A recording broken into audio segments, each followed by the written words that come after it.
Hailed as pound for pound the greatest boxer of all time, few names possess the same reverence as Sugar Ray Robinson. From the start of his professional career, he was practically unbeatable, dominating the welterweight division for 5 years before running out of challengers and going on to win the middleweight title a staggering 5 times. At his peak, Ray was able to win 128 times while losing only once. With his blazing speed, dazzling style, and powerful punch, he could knock a man dead in the ring with one punch. And he did. But the charismatic fighter with a charming smile had a dark side that included infidelity and domestic abuse. Going from the very pinnacle of the world of boxing, earning $50,000 a fight, to becoming broke and fighting for scraps. This is the rise and the sad downfall of the greatest boxer of all time. My name is Sugar Ray Robinson. It wasn't always Sugar Ray Robinson. I was born Walker Smith, May 3rd, 1921. The youngest of 3, he grew up in the black bottom section of Detroit. Ray said they called it black because that's what we were, and bottom because that's where we were at. He would ride on the streetcar going down to Brewster Center. It's a place where the young fellows boxed, and that's where he met Joe Louis. Joe, who was my idol, I think they had the best caliber of boxing. I wanted to be like Joe Louis, and I used to carry his bag for him to the gymnasium. In 1932, at the height of the Depression, the 12-year-old moved with his mother to New York after she split up with his father. Robinson's mother, who was only earning $10 a week, decided it was worthwhile moving to New York for $15 a week. And they lived a hard life of a single mother. He would do things like shine shoes, dance in the street for pennies, do all sorts of odd jobs to make money just to make ends meet. And he got into boxing at the Salem Crescent Athletic Club with George Gainford as the trainer. And then when he'd come home, he would do this crazy shadow boxing. My mother didn't know what it was. She just thought he was crazy. Initially aspiring to be a doctor, he changed his path after dropping out of school during the 9th grade, setting his sights on boxing. I started fighting when I was 15. That's why I had to borrow another name, because I wasn't old enough. I borrowed a friend of mine's birth certificate, who was Ray Robinson, in order to obtain a boxing license. And when I become of age, I'd hope to give him his birth certificate back and his name. And I started fighting as an amateur under the name of Ray Robinson. And thanks to God, I was very successful in popularizing his name, and I had to keep it. One of the newspaper men remarked to George Gainford, my manager, that I was a sweet fighter. And George replied, sweet as sugar. Since that time, Sugar Ray Robinson has been added. Sort of baffled my mother because of the different name, but one day she looked in a paper and saw a picture of me, but it had Ray Robinson, and that's about the worst whipping I ever got. Ray's dominance began even in the amateur ranks, as he amassed an astonishing record of 85-0 and 69 knockouts, 40 of which were in the first round. That is a phenomenal amateur record. Ray Robinson in white trunks comes out for round 1 against Louis Valentine. This is the finals in the featherweight division of the 1939 Golden Glove. In reaching tonight's final, Robinson has shown everyone that there's a brilliant young star rising in the boxing world. 19-year-old Ray Robinson is awarded a unanimous decision over a game Louis Valentine and wins the featherweight division of the 1939 Golden Glove. Ray Robinson is wearing white trunks. Tony Ancona is in black. Both fighters want that first-place trophy, and throwing leather is the way to get it. Pushing right spells the end and earns Ray the 1940 Golden Gloves Lightweight Championship. Winning amateur titles in 2 weight classes in 2 consecutive years offered a glimpse of the brilliance that would define Ray's professional tenure. Moving on from the amateur ranks, he turned pro at 19 in the year 1940. Having his first professional bout at the Mecca of Boxing, Madison Square Garden, with Joe Echeverria, where he scored a second-round knockout against Joe. Ray's winning streak extended through the first 40 fights and 28 months of his professional career. His power-packed performance in the ring brought him immense limelight and fame as he recorded victories against world champion Sammy Aggot, future champion Marty Servo, and former champion Fritzy Zivic. But soon enough, his professional winning streak would come to a close, and one of his most lasting rivalries would be born. I won 170-some fights before I lost the first time. No one else wanted to fight him, and no one else wanted to fight me. So thank God he was around, so we fought each other. Only 4 months earlier, the Bronx Bull, Jake LaMotta, had suffered a loss in his first fight against Ray, where he was beaten on points. But when they were pitted against each other for the second time in their 10-round rematch, the result would be far different.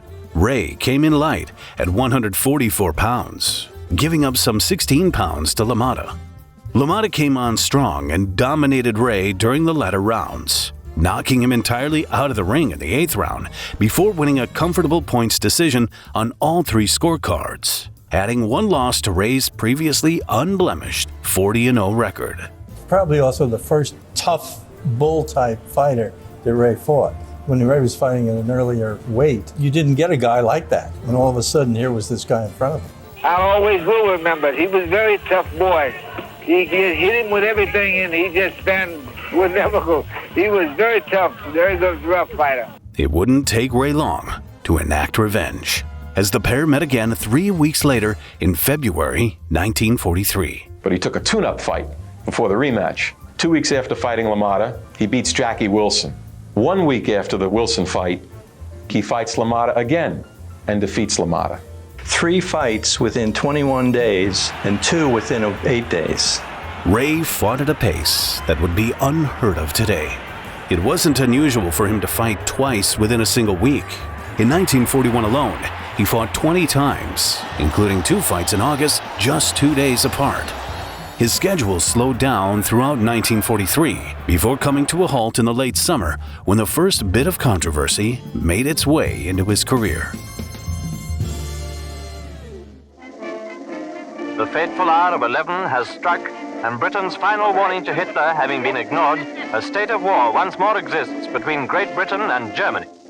A few weeks after the third LaMotta fight, Ray was inducted into the U.S. Army during World War II for the next 15 months.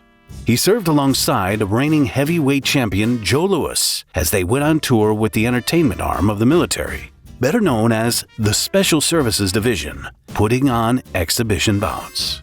Despite his military commitments, Ray still had 3 professional bouts, the third of which was against former 2-time world champion Henry "Homicide" Hank Armstrong, who was a shadow of his former self.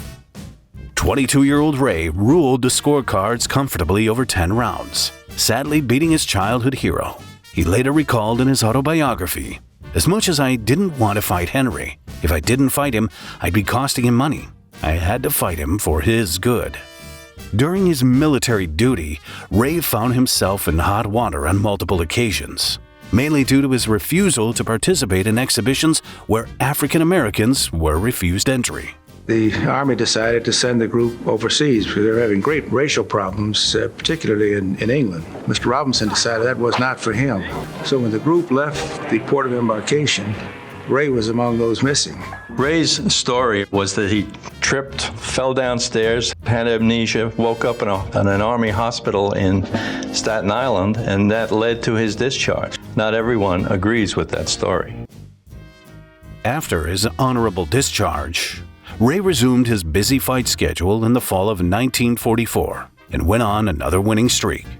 In January 1945, Ray scored a TKO in the 2nd round against Tommy Bell, the man he'd fight again a little over a year later for his first championship title. A month after that, Ray and LaMotta would lock horns for their 4th and final 10-rounder at Madison Square Garden, with Ray scoring yet another win by a unanimous decision. The pair would meet again 7 months later in a fight that Ray himself stated was the toughest fight he'd ever had with LaMotta.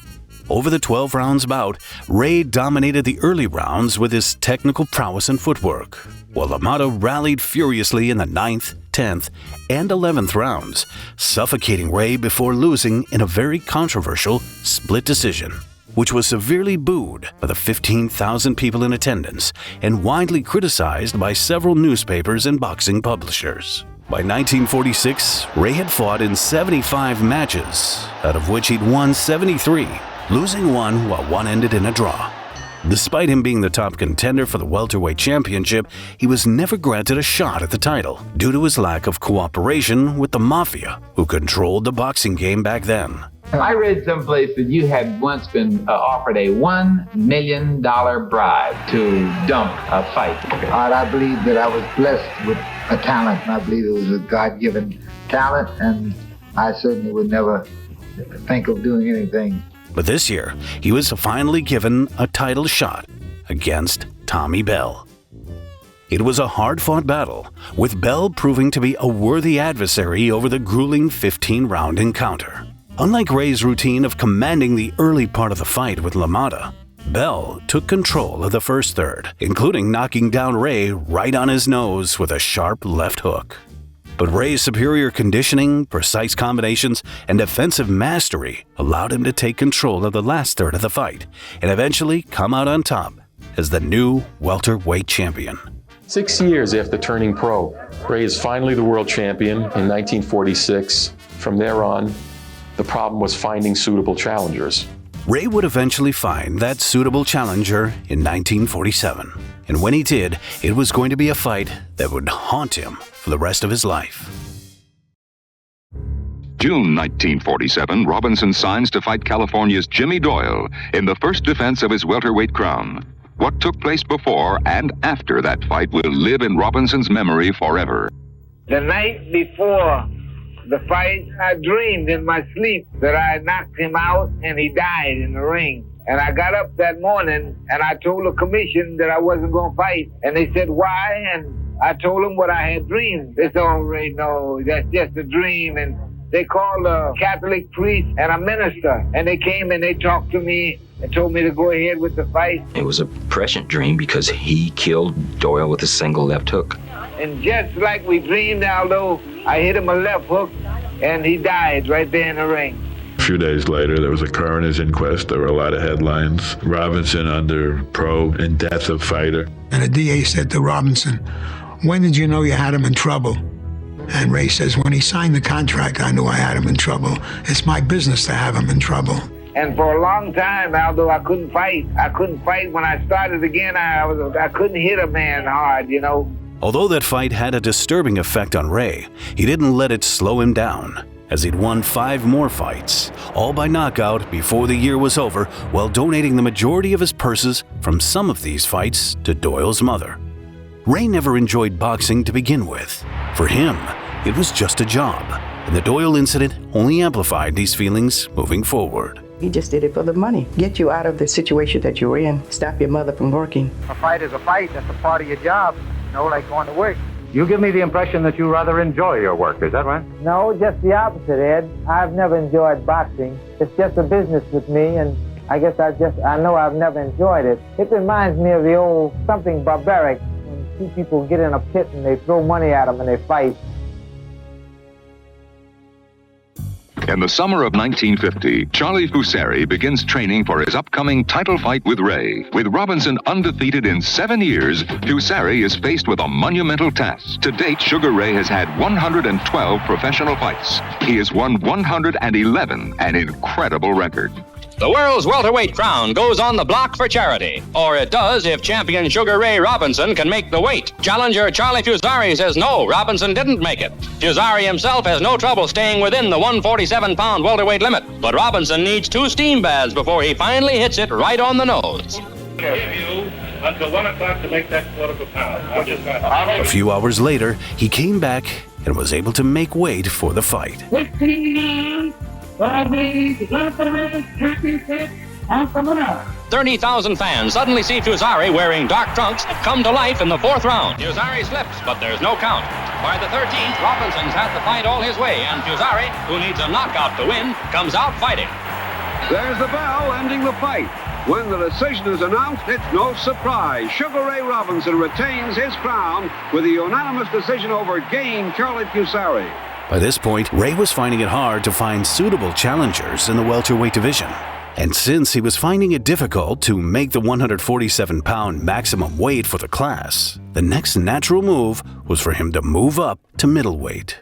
The move would also benefit him financially, as the division had some of the biggest names in boxing, including Jake LaMotta, Randy Turpin, Rocky Graziano, and Carl Bobo Olsen.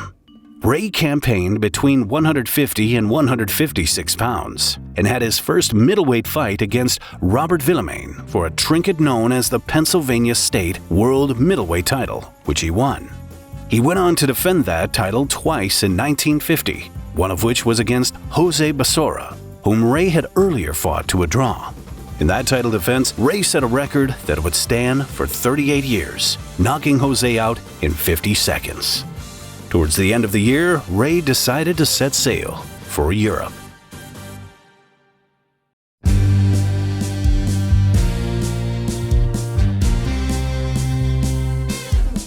When he went on his famous European tour in 1950, he took 9 people with him and 53 pieces of luggage. Now, Robinson didn't tour like the average fighter because he wasn't the average fighter. He is taking a pink flamingo Cadillac. He is taking a masseuse, a golf pro, a hairdresser, and he's got a midget that's a mascot. He is taking them all. Over there, he won non-title fights in France, Belgium, Switzerland, and Germany, leaving behind him a trail of broken fighters before setting his sights on the world middleweight title held by none other than his old rival, the Bronx Bull.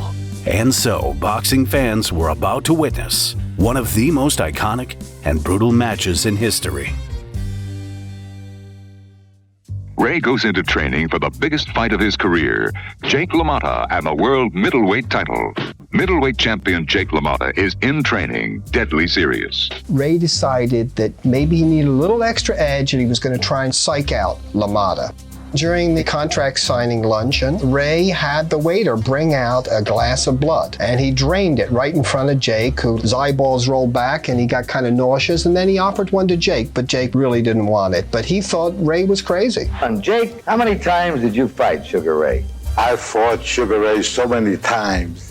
It's a wonder I don't have diabetes. I think Jake LaMotta and I should have gotten married. We fought 6 times. He had beaten you 4 times. How come you gave him a shot at the title? We had very close fights. He was about the only one around that I could make some money with. I wanted to prove to everybody that I could beat him. 15 rounds of boxing for the World Middleweight Boxing Championship. Well, here it is. The bout the whole world's been waiting for. Due to his struggle to make weight, the champion knew he lacked the stamina to go the distance. So LaMotta altered his strategy for this final clash with Ray. Instead of resolutely stalking his man, he started fast, targeting Ray's head more and trying for a knockout. Also aware of his struggle to make weight, Ray's strategy was to make the champion work in the early rounds and then take advantage as he tired. Ray played the part of the matador to LaMotta's Bronx Bull, but after 8 rounds, 2 of the judges had LaMotta ahead. LaMotta faded as Ray's stinging, accurate blows began to back him up. Ray assumed control with his classical boxing skills and threw a dazzling array of punches from all angles in the 11th round. By about the 10th, 11th round, LaMotta was pretty well spent, and that's when Robinson turned it on. No man can endure this pummeling. They called it the St. Valentine's Day Massacre. I lost so much weight for that fight. How I managed to last as long as I did, it was unbelievable. The floor wants to stop the fight, and he has stopped it. It's all over. We have a brand new world middleweight champion. His name is Sugar Ray Robinson. The referee stopped the fight in the 13th round while I was still on my feet with Robinson pounding me up against the ropes. If the referee held up another 30 seconds, Robinson would have collapsed from hitting me. There is a beaten man, a hurt man. His ribs have got to be broken. A great championship victory for Sugar Ray Robinson. Great courage for Jake LaMotta. This was the last time they met in the ring. And while more big fights lay ahead for Ray, it was the last big bout for LaMotta, who retired 3 years later. The fight was immortalized in Martin Scorsese's Raging Bull, with LaMotta following Robinson around the ring after the fight, taunting. You never got me down, Ray. Except that it didn't really happen. One point in that Raging Bull that he claims never happened. He never went across the ring and said anything to Ray Robinson because he had to sit on a stool for 20 minutes. So he never went over to tell Ray, hey, you didn't knock me down. Right. After the LaMotta fight, Ray went on another European tour, this time for different reasons. He goes to Europe not of his own volition. Back in the 1950s, most if not all of boxing was controlled by organized crime. The mob ran it. Frankie Carbo, who had been a member of Murder Incorporated, was the brains behind it all. And he had henchmen like Blinky Palermo, who operated in Philadelphia, who helped keep everybody in line. However, the IBC, which is now being run on a matchmaking basis by Blinky Palermo and Frankie Carbo, has come to Robinson with two deals. Number one of which is you win the first fight, Jake wins the second, and the third's up for grabs, or any other combination. A 3-fight deal is presented to Sugar Ray. To which he says no. Second deal, you will carry Jake for the entire fight. We're going to bet it goes the 15-round limit. It doesn't. He's been cordially invited not to fight in the U.S. again, even if he is the middleweight champion, because you did business with the IBC. So he goes to Europe. The newly crowned champion journeys to Europe to meet some of their top middleweights, and once again wreaks havoc abroad. After having won all of his previous fights in Europe, he was offered one more fight, a title defense against British champion Randy Turpin. With an already impressive record of 128 wins and a sole loss, it was just assumed that Ray would end up adding another win to his resume. But he was anything but ready for one of the biggest upsets in the sport. Here he is, getting ready for his first title defense of the middleweight title. And here is the challenger, Randolph Turpin. He is young. He's only 23 years old. He had only 46 fights, and he lost 2 out of the 46, but he reversed those 2 losses. There's the bell for round 1. Turpin was in charge from the outset before Ray attempted a late rally. Ray's greatest problem with Turpin was his superior reach and his unusually wide stance. Ray also had trouble with pressure fighters like Turpin. He had a tough time with Turpin's style, sheer physical strength, and his own fatigue. We find a desperate Robinson trying all the tricks in his repertoire, but without marked success. In rounds 1 through 11, Turpin boxed brilliantly and was slightly ahead in the scoring. Here in round 12, Robinson is finding it difficult to score against the clever challenger. No one has gotten past the 7th round against the determined Englishman. There's the bell ending the fight. The referee raises Turpin's hand, signaling that Randy is the new middleweight king. Randy Turpin, who scored boxing's most amazing upset in a quarter century. The idol of all Britain, he's the first Englishman to wear the 160-pound crown since Bob Fitzsimmons 60 years ago.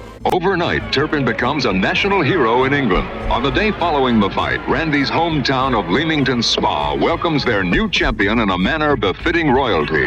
I must tell you how grateful I am to my manager, my trainer, my family and many others who have helped me so much throughout my career. How does it feel to be the new champion, the new world champion? It doesn't seem any different to me in myself, but at the same time I know it's a great honour. Were you expecting to go the full distance? No, I wasn't. Ray returns home a former champion. Very sorry that I did not bring back the championship, but I promise you I'll do the best I can September the 12th to bring the middleweight championship back to America. Tired from his European efforts, both in the ring and out of it, Ray remarked, "I left my legs in Paris." He also complained about Turpin's ruffian style of fighting, but added that he had no alibis for having lost the title. Ray was more than a boxing champion. He was a legit mainstream attraction, a celebrity, and something close to a living legend for millions of people.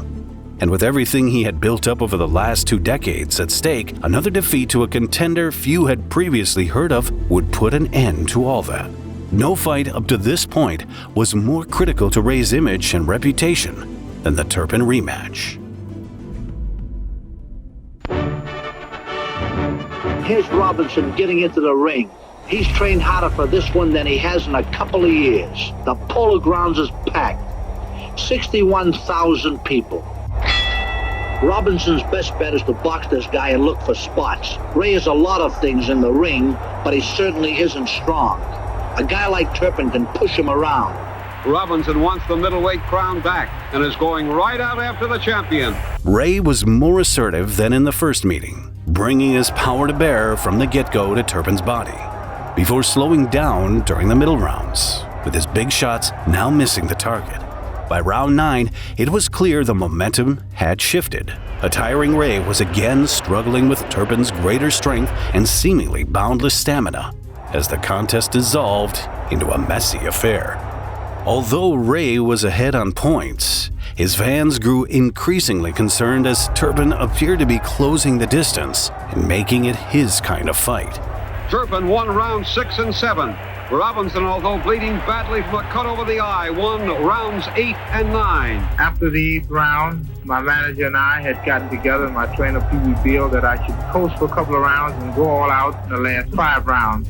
But after I had a little misfortune getting my eye cut, when I saw that blood, well, I don't know, I forgot about the plans and said this is the time to go all out.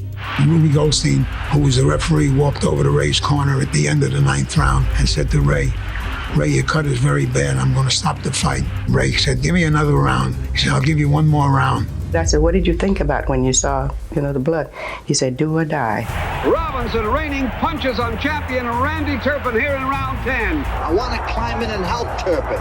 Referee Goldstein is watching the action closely and stepped in to protect Turpin from receiving further punishment. The winner and the new middleweight champion of the world, Sugar Ray Robinson. I've done my best, but it seems this time my best wasn't quite good enough. I'm very happy to have regained the middleweight championship of the world. Whilst Turpin went on to a steep decline both professionally and personally since the fight, Ray's legacy was far from finished. In 1952, Ray took a year off from non-title fights. He defended his world title against the tough Hawaiian Bobo Olsen in March by a successful points decision. Then, 5 weeks later, knocked out former champion Rocky Graziano in the 3rd round at Chicago Stadium. And there goes his mouthpiece, and Graziano hits the canvas. Before trying to do what few others have ever accomplished, win a title in a 3rd weight class. I'm very well inspired at this chance to gain the light heavyweight championship of the world. Instead, he and the fans were in for a very unusual upset. Joey Maxim, world's light heavyweight champion, defends his title against the challenger, Sugar Ray Robinson. Ray made no attempt to bulk up to the light heavyweight limit of 175 pounds, fighting instead at his natural weight of 157 and giving away about 15 pounds. To make matters worse, the fight was held on the hottest night of the year in New York City. The temperature at ringside is over 100 degrees and could be a deciding factor in the fight. The question tonight is, can the good little man beat the good big man? The experts say he can. By the 10th round, the referee collapsed and had to be escorted from the ring, replaced by another referee. Ruby is so groggy he has to be helped from the ring by Dr. Alexander Shipp. The referee wasn't the only one the heat took its toll on, though. Robinson misses a right, slips, and falls flat on his face. He was unable to answer the bell for the 14th round, and the TKO was awarded to Maxim, even though Ray was ahead on all 3 officials' cards. Sugar Ray Robinson becomes a technical knockout victim, beaten down by the heat and frustrated by a man with almost superhuman stamina. It's all over. Joey Maxim retains the title, light heavyweight champion of the world. Maxim would claim it had nothing to do with the heat, saying he too had to fight in the same weather. Maxim's style, that of a puncher, didn't rely on a great deal of movement, whereas a lighter boxer like Ray relied heavily on his movement and footwork. 6 months later, without having another fight, Ray announced his retirement. This decision was intentional, as he once had said, "See this face? Ain't no man ever going to bust this face. I won't stay in this business too long." I've gone into show business because dancing is something I've always loved. A lot of my fans are wondering in regards to my intentions of boxing again. As yet, I have not made up my mind. Whereas once Sugar Ray Robinson merely flattened an opponent, now presumably he's going to bring the whole house down. Rub down with that velvet glove. When I walk through a jam, no one knows who I am. He came on very, very confident that he could sing. He was quite a terrible singer. For 2.5 years, Ray was content with entertaining the masses with his tap dancing at nightclubs, undertaking various business ventures, and exploring his sweet side. However, he had a hidden side that was the complete opposite of sweet. Sugar Ray Robinson, the Father's Day Committee is deeply honored to name you the sports father of 1952. Here's your medal. Oh, what kind of a father was Dad? Horrible. My dad was a dad to lots of children, except his own. My brother and I, anything that we wanted to do, there was always the chauffeur or somebody to take us, not my dad. He's very, very good to live with. He's kind, he's considerate. He will never share a problem with you. He had a hell of a temper. He give me a heck of a slap or push if he thought I deserved one at that time. Dad would have 3 or 4 rooms in the Teresa Hotel where he would keep his girls. He would be caught in the act or near the act or after the act. There would be violence that would be precipitated. The way he would haul off and slap me if he thought that I disapproved or was getting ready to leave in any way, he was going to straighten me right out. We got into a heated argument and he knocked me down. And I looked up at him and I said, "Does that make you feel like the champion now?" He was one of the most mixed up individuals I've ever known. A psychiatrist would have had a field day with Ray. Between bad business investments and tax problems and extravagant spending habits, at the age of 34, Ray was faced with no other choice by 1955 than to return to boxing. Jim, it's common gossip when a fighter makes a return to the ring that he's broke, desperately in need of finances. That's somewhat true. I need a buck as well as anyone else, I guess. Ray's comeback fight was against Joe Rendon, which he won via 6th-round knockout.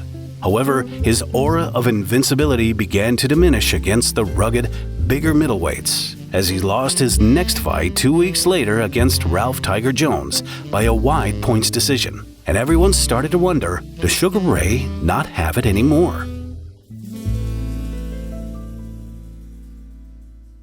After the Jones humiliation, Ray scored 3 consecutive victories before going against the 3-1 favorite Rocky Castellani for a shot at the middleweight crown held by Carl Bobo Olsen. How do you feel? I feel fine. I wish I feel as good as he said I look. You gonna win?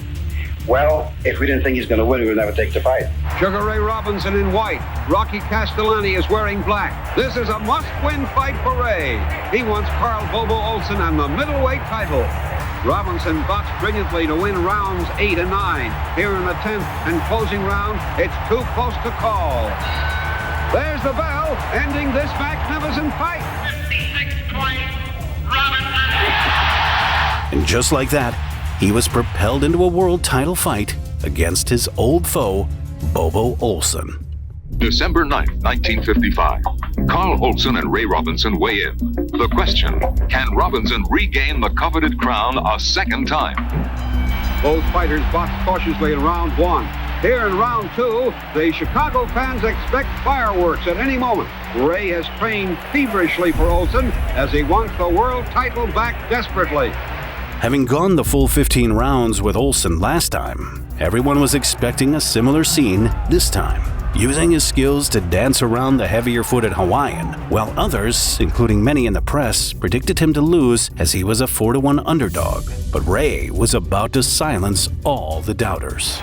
A barrage of punches sends Olsen sprawling to the canvas. Robinson walks to a neutral corner as the referee picks up the count. Olsen rolls over but can't make it to his feet in time. Sugar Ray Robinson scores a second-round knockout over Bobo Olsen and becomes the middleweight champion of the world a 3rd time. After knocking out Bobo Olsen and regaining the title, Ray felt vindicated. The newspaper guys didn't think he would win. Nobody thought he could win. So on the way back to the dressing room, Ray Robinson, who was always in control of his emotions, actually broke down and cried. Ray was once again on top of the world. Once again, he was the dominant force in the middleweight ranks, but not for much longer.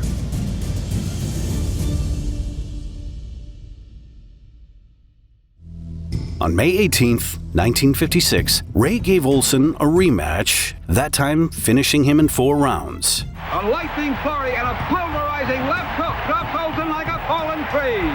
Ray's career, already the stuff of legend, would from now on be a series of peaks and valleys. On January 2nd, 1957, the 35-year-old took on tough Gene Fulmer, a young bruiser, a decade junior to Ray. Gene sported a 37-3 record, and his wins over a host of middleweight contenders made him a legitimate threat. 15 rounds for the middleweight championship of the world.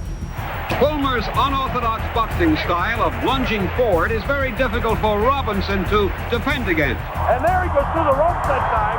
That one will be scored. The round is coming to an end, and the champion wants to keep his title. Has he done enough? I don't know. In rounds 8 through 14, Fulmer was very aggressive and seemed to have endless stamina. Here in the 15th and final round, it appears that the challenger is ahead in the judges' scoring. There's the bell, ending the fight. Winner by unanimous decision, and the new middleweight champion of the world, Gene Fulmer. And now I want you to meet the fellow who fought and lost his championship the other night. Here is Sugar Ray Robinson. I was talking to Joe Louis the other day, and he said he didn't quite understand what had happened to you that night. Well, we had something in common I still don't quite understand. I do feel that I'll be able to give a better showing if and when we do meet again. It's a very unorthodox emotion, shall I say. It's rather hard to cope with. But I hope between now and the time we fight again that I can go to school and find the answers. They would indeed meet again 4 months later. With his back against the wall, Ray took the fight to the man who bested him, landing what many call the greatest left hook ever thrown. I'm on their way for a scheduled 15 rounds to renew the argument. First 5 rounds, I was ahead probably every round. He came back to the corner after the 4th round and said that he decided to quit, and they talked him into coming out one more round, and that one round was the end of me. A bone-crunching left explodes off Fulmer's jaw, and he crumbles to the canvas. He's trying. It's over. Robinson was over in the other corner jumping up and down. I told my manager, how come Robinson's doing exercise between rounds? And he said, he's not doing exercise between rounds. He just won. He said they counted 10. That was the first time in my life that I'd ever been knocked out. And the last time. Sugar Ray, you've done it again. I want you to know from the bottom of my heart, it was your prayers that enabled me to be successful tonight. This victory belongs to you and your faith in me and your faith in God. He was on top of the world, middleweight champion, once again. The upstate onion farmer Carmen Basilio was another bruiser who had his eyes on the title. In 1955, he beat Peter Mueller, staking his claim as the #1 welterweight challenger. In June, he knocked out Tony DeMarco, taking the title before knocking him out again in a title defense. By 1957, Carmen was looking for new competition. And with him moving up to middleweight, there was no one better to challenge than the man he'd already had a disdain for. The animosity started in 1952. Sugar Ray pulls up his entourage, and I said to my wife, wait, I want to go up and shake hands with him and meet him and introduce myself. I said, I'm Carmen Basilio. I just fought Billy Graham last week. He gave me a brush off. I was embarrassed. I felt about this big. I said, I'm going to fight that son of a bitch one of these days and kick his ass. What do you think will prove to be Carmen's weaknesses in this fight? Well, I tell you, say, Colin, would you mind telling me what's your weakness? When we first started to negotiate for the first fight, he wanted 50% of the gate. He wanted me to take 10%. I said, no way. Finally, Robinson got 40%, and he gave me the 20%. He got twice as much. 15 rounds for the middleweight championship of the world. Sugar Ray Robinson in white and Carmen Basilio in black have been slugging it out for 10 brutal rounds. Here in round 11, the battle continued. On the 11th round, which was considered the round of the year, I hit him with, they say, 34 straight punches. And he come back that next round and kicked the hell out of it. The champion scores again with ponderous rights and lefts that send Basilio careening across the ring. There's the bell ending the fight. The winner and new middleweight champion of the world, Carmen Basilio. He felt he defeated Basilio, and there were many people who agreed with him. So, of course, a rematch was in order to settle the issue. Once again, Ray would find himself as a former champion, an underdog. It's a position he rarely found himself in, but that's exactly what he was heading into his return with Basilio 6 months later. Robinson has worn the middleweight crown 4 times, and on March 25th in Chicago Stadium, He'll again be going after that crown for an unprecedented 5th time. No one has ever won the middleweight title 5 times. Ray is obsessed with the idea. Carmen Basilio, world middleweight champ, gets in his final training licks for his forthcoming return battle with Sugar Ray Robinson in Chicago. And I've polled 10 sports writers from around the nation here. 9 of them picked Sugar Ray to win by a knockout tonight. What's your answer to that? 9 of them are wrong. 15 rounds, middleweight championship of the world. Champion Basilio won rounds 2 and 3 with good punching to the body. Robinson looked to be in control in rounds 4 through 9. Here in the 10th round, Basilio's left eye has swollen badly, and he's having difficulty seeing out of it. He hit me in the eyebrow in the 6th round. My eyelid blew up and closed. It looked like a great big plum. Just look at that bulging left eye of Carmen Basilio's. By now, he's really in trouble. About the 14th round, one of my managers says, "We think we're going to stop the fight," because I couldn't see. I said, "If you stop this fight, you better be out of town before I get out of this ring." The winner and the new world middleweight champion, Sugar Ray Robinson. Ray flipped the script once again, winning the middleweight title an incredible 5th time by split decision after a hard-fought 15-round war. Despite the historic win, it was clear Ray was nearing the end. The NBA stripped Robinson of his title last May after waiting more than a year for a defense. But Massachusetts and New York still recognize him as king of the 160-pounder. Ray, what is your reaction to the announcement of the NBA vacating your title? I think it's the worst case of foul play that I ever heard of. This is a result of the IBC and their politics. They're a very big outfit and they've got a lot of connections. We've been trying to make a match to fight Basilio or anyone else they designated, because if there's a better man in the middleweight division, I want to know it. The 60s would witness the beginning of Ray's downfall, and it all began when he met the man who would take away the title from him, this time for good. Robinson arrives in Boston in January 1960 to complete training for his next world title fight. Boston's flashy Paul Pender is the challenger, and Pender's hometown fans do some scouting for their hopeful. An ex-fireman from Brookline faces the hot ring lights and Sugar Ray Robinson. Only close friends and relatives give Paul Pender a chance against Sugar Ray in this bout at Boston for the limited version of the world middleweight title. In rounds 2 through 14, Pender relentlessly continued to jab and move. Here in the 15th and final round, ringside reporters have Paul ahead in the scoring. There's the final bell. The Boston fans go wild. The new middleweight champion. Robinson won the referee's nod, but the 2 judges picked Pender. There'll be a return bout. The new champ is willing. If I can regain the middleweight championship for the 6th time, I most certainly will then say it's been a very wonderful career, and thank God and all the wonderful people who prayed for my success. As with his previous rematches against opponents who'd beaten him, Ray and his fans were certain he'd find a way to beat Pender. In fact, few believed Pender would win, as the odds makers in Vegas struggled to find anyone to bet on Pender. Prior to tonight's fight, to no one's surprise, Pender stated his fight plan will be to jab and run, exactly as he did in their first meeting. In rounds 2 through 14, Pender's calculated tempo remains the same. Here in the closing moments of the fight, Pender appears confident that he has won again. The final bell. When the judge's decision is announced, Paul Pender wins a very close 15-round decision over Sugar Ray Robinson to retain the middleweight title.